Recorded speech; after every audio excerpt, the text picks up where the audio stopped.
ഇടക്ക വിദ്വാൻ ഞരളത്ത് ഹരിഗോവിന്ദൻ മുസ്ലിം ലീഗിൽ ചേർന്നു. പാണക്കാടെത്തിയാണ് അംഗത്വമെടുത്തത്. ജംഷീർ കുറഞ്ഞ വിശദാംശങ്ങൾ നൽകി. ജംഷീർ, ഞരളത്ത് എന്തുകൊണ്ടാണ് ഇപ്പോ ലീഗിൽ ചേരുന്നത്? അതിനെന്തെങ്കിലും വിശദീകരണം അദ്ദേഹം നൽകുന്നുണ്ടോ?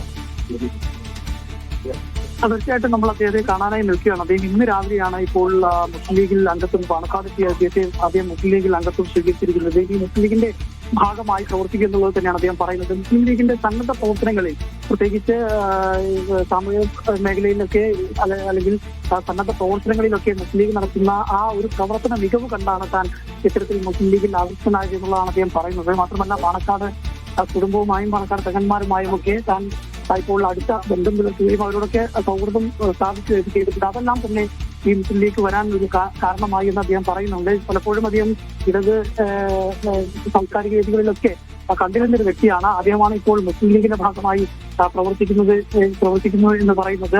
നമുക്കറിയാവുന്നതുപോലെ സോപാന സംഗീതം ഇത്രയേറെ ജനകീയമാക്കുന്നതിൽ വലിയ പങ്കുവഹിച്ചൊരു വ്യക്തിത്വം കൂടിയാണ് അദ്ദേഹം. ഏതായാലും അദ്ദേഹം ഇനി മുതൽ മുസ്ലിം ലീഗിന്റെ ഭാഗമായി അല്ലെങ്കിൽ മുസ്ലിം ലീഗിനോട് ചേർന്ന് മുസ്ലിം ലീഗിന്റെ സാംസ്കാരിക മേഖലകളിലൊക്കെ നിരസാന്നിധ്യമായി ഉണ്ടാകുമെന്നുള്ള കാര്യം കൂടിയാണ് ഇപ്പോൾ അദ്ദേഹം പറഞ്ഞു വെക്കുന്നത്. ശരി ജംഷീർ.